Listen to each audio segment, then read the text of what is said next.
자, 8차시입니다. 만주족이 세운 청이 중국을 지배하다라는 단원 제목입니다.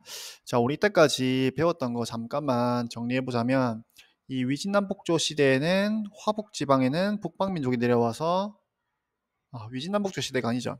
이 남북조 시대는 화북에서는 북방민족이 지배했고, 남쪽에서 강남에서는 한족이 지배하는 국가가 들어서 있었죠. 자, 근데 수당 시대는 역시 한족이 지배했습니다. 송나라도 역시 한족 국가였고요. 자, 근데 이 송이 이제 남쪽으로 쫓겨가서 강남 지방에서 역시 남송이 되어서 있었고, 남송은 역시 한족 국가였습니다. 그리고 화북 지역을 차지했던 것은 금나라, 여진족이 세운 국가였습니다. 그리고 그 뒤를 이은 이 원나라는 몽골족이 지배했던 국가였고, 그리고 명나라가 다시 한족 국가였습니다. 그리고 청나라는 만주족 국가입니다. 그래서 지금 계속해서 중국 역사에서 보면 한족 국가도 있지만 북방에서 내려온 유목민족이 중국을 점령해서 세운 국가도 있습니다. 그래서 이게 왔다 갔다 하는 상황이고, 오늘 배운 청나라는 만주족이라는 국가입니다. 만주족이라는 민족이 세운 국가입니다. 자, 그래서 이 만주족의 청나라가 어떻게 성립되고 발전했는지를 배워보겠습니다.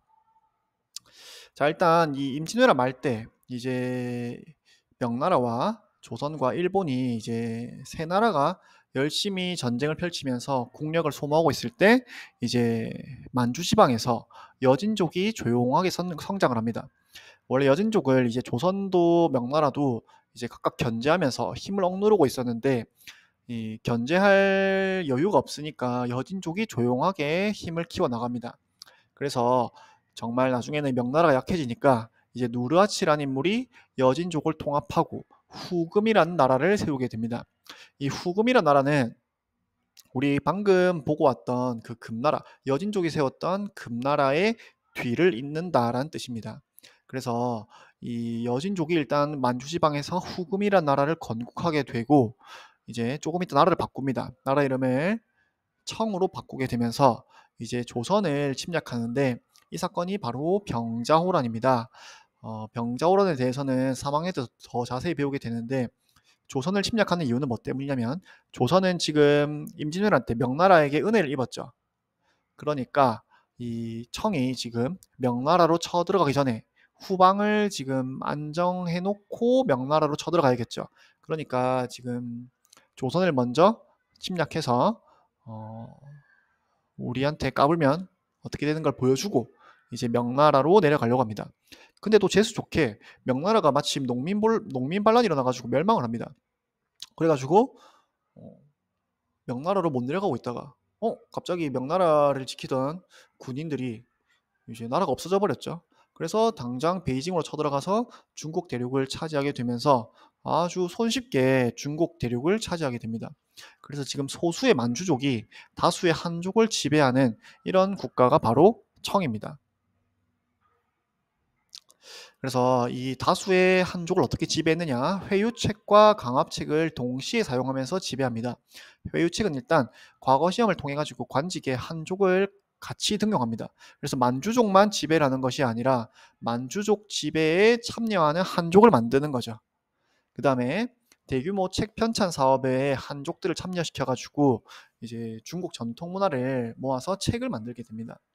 그 다음에 한편으로는 강압책을 펼치는데, 이 변발과 호복이라는 이 만주족의 전통 문화를 강요합니다. 그래서 변발은 옆에 밑에 그림에서 볼 수 있듯이 머리 앞쪽은 다 밀어버리고 뒤쪽만 머리를 길게 닦는 이 만주족의 전통 머리 스타일을 변발이라고 하고, 호복 역시 여러분 지금 화면에서 보이죠?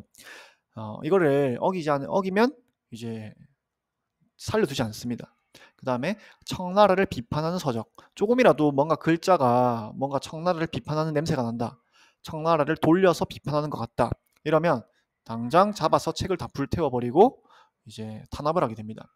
그래서 이런 회유책과 강압책을 동시에 사용했다는 점이 청나라의 한족 지배의 특징입니다. 우리 몽골족의 그 원나라 때 배웠던 거는, 몽골은 차별 정책을 펼치면서 한족을 철저하게 탄압했었죠. 근데 청은 지금 회유책도 주고 강압책도 주고 이런 식으로 발전하는 걸 볼 수 있습니다.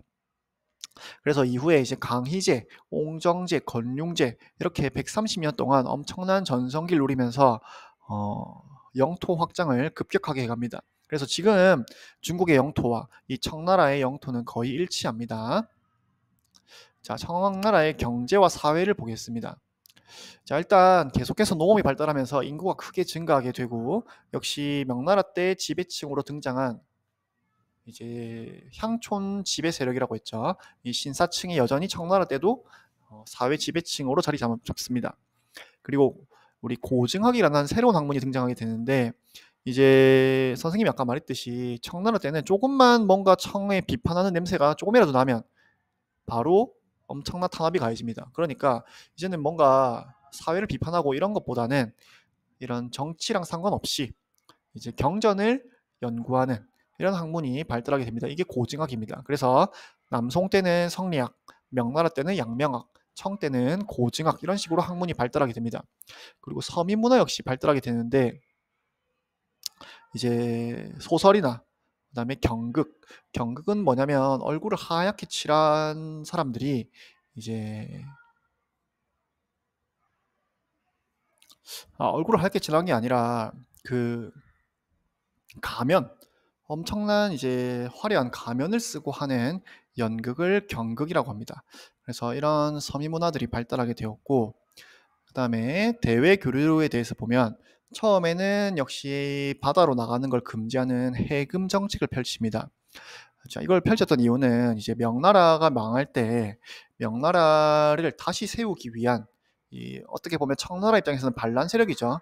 이 사람들이 대만으로 넘어가 가지고 대만을 점령하고 이제 끊임없이 청나라를 노립니다. 그래서 이 명나라 부흥운동 세력이랑 확실하게 차단을 하면서, 그다음에 내부적으로 일단 안정된 정치 통치 체제를 만드는 것이 목표였기 때문에 외부 세력과는 교류를 금지했다가, 나중에는 이제 서양 세력들과는 광저우라는 곳에서 공행이라는 특정 상인들만 가리킵니다. 이 특정 상인 집단만 서양과 교류를 하는 것을 허용합니다. 그래서 광저우 위치는 여러분이 좀 알아둘 필요가 있는데,